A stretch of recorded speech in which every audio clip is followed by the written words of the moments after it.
We are officially wrapping up Unit 1 with Activity 4. And within this social science research-based content, we are exploring how social scientists do their actual research. So on the main page here on the course home, you'll see the schedule for this week. And you can see that there are small discussions due every single day, and that you can see this here in the calendar as well. Remembering that if you're working in the VLE, that you can click any of these dates. So here today, we have a discussion due. You can actually just click on that date to see what's due and go straight into it from there. The description will be in there, as well as using all of those events to see what's going on throughout the week.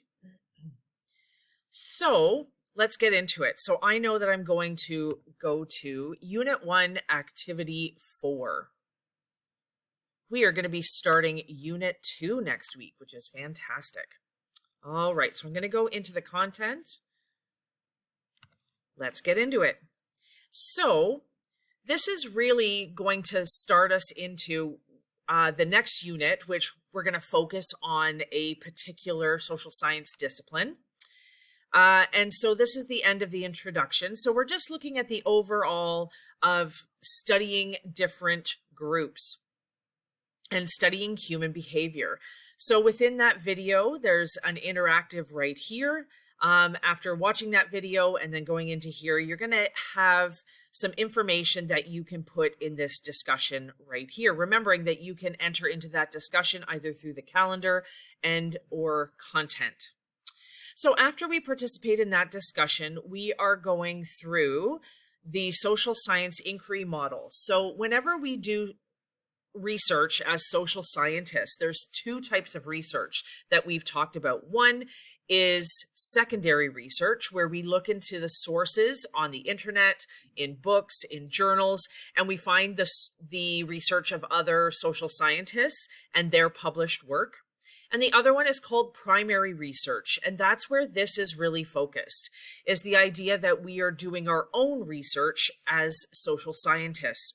So within that, there are steps in the process. So going through, social scientists are much like scientists, where you create a question, and from that question, that formulates your research. And you can decide many other things once you have the question of what you'd like to find out. From there, you would often create a hypothesis as to what you think might be the answer, much like scientists. And then we get into the different parts of how we gather information. So all of this information is really important to go through to understand how social scientists conduct their research. They collect their data and then come up with conclusions as to what the data has shown them about human behavior and what they were studying specifically. So as we scroll through the content, we then have an interactive here that identifies when you create a research question. Here's the example. What are the impacts of social media accounts on peer social interactions for youth in Ontario?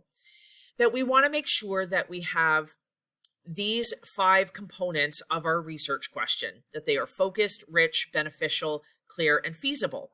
So using this, we're actually going to look at this question and we're going to go into each of these and to state whether or not, based on the information above, is this question focused? Do we know what exactly they're going to be studying? Yes or no, and then typing in your answers. At the end of this, you're actually going to take that information that you typed in there, that you could also save into a Google Doc, and you're going to submit them here. So this should be done probably by Tuesday or Wednesday of the week, according to the schedule. You want to make sure that you're handing those things in. All right, let's get to some of the bigger ones. So this is a discussion, and so you can type up the information in whatever form you would like. But what we're being, asked to do is to create a research question based on a topic that we choose, and then use those 5 components right here to evaluate whether or not our question fits those 5 key parts. You're going to share your question with a teacher and a peer, and you can actually just type it up in there. Check with somebody before. It doesn't have to be somebody in this class, but it can be somebody in your school, somebody at your home, and then you can type up that information in the discussion. So I'm going to give you an example of what mine looks like. So I typed mine up. So I took all those components. You know me, I'm a chart person. And so I just created this chart so that I would know I had all the components. So my topic that I chose was extracurricular activities, and that links to sociology and psychology, groups and or the individual and their participation in a hobby or an extracurricular that they enjoy. So from there, I created my research question. And I'm going to admit that I cheated a little bit because I actually did this research when I was in 2nd or 3rd year university a very long time ago. So my research question was, what effects or correlation, positive or negative, does participation in extracurricular sports or activities have on the academic performance of teenage students? So what am I asking? Well, I'm asking what effects, meaning positive effects or negative effects, does participating in sports or activities, that could be the chess club, it doesn't have to be a sport. What effect, positive or negative, do those activities have on how well a student does in school? So the next thing I would want to do is go through whether or not this question is focused, clear, rich, relevant and beneficial, and feasible. And I would also want to make sure that I check this question off with somebody else, just to make sure that they understand it. I do, but that doesn't mean necessarily that the other readers of that question will. So that's really important. So I would just tick off yes based on the components. And after I checked it with a peer, they also said yes to all of these. And then I'm going to take that and I'm going to post it in the discussion right here. This is also linked in the calendar on the course homepage. Okay, so coming down here, we have more information that we're going to get to, probably the bigger part, and this assignment is due on Friday, that we're talking about all the different ways that anthropologists, sociologists, and psychologists do research. So psychologists would do experiments, they would perform surveys, or they would even have patients where they observed them. And each one of these is clickable, which means that you can actually go in and find out what each of them is.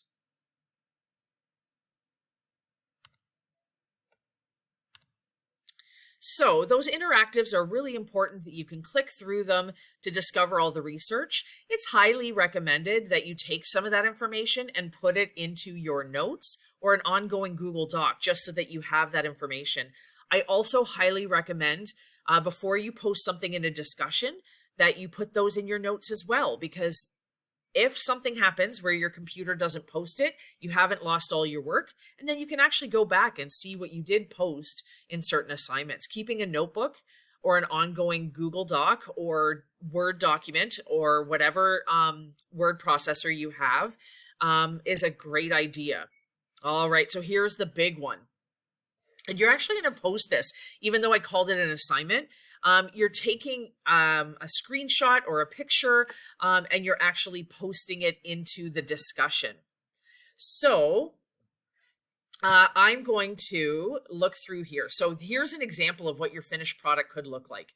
Number one, you're going to choose sociology, anthropology, or psychology.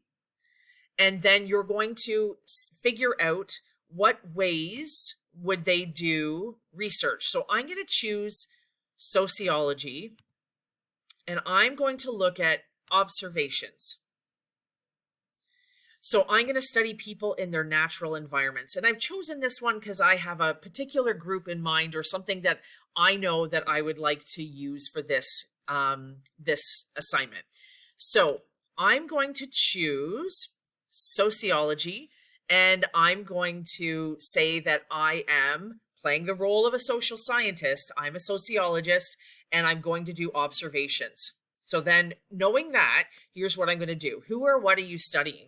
So I was just at Comic-Con on the weekend in Toronto, and so I'm going to use that group as my study group that I'm going to do observations on. So I'm studying participants in Comic-Con. So I am going to be studying that using sociology because they are a group of people doing the same thing. And last but not least, an example of a finding, answer to an interview question, an artifact, observation note. So I would probably I wouldn't necessarily have an artifact. I could have collected something or bought something at Comic-Con, but I did a lot of people watching, which was awesome. And I just got to sit back and just watch people enjoy their time at an event. So I would probably have observation notes.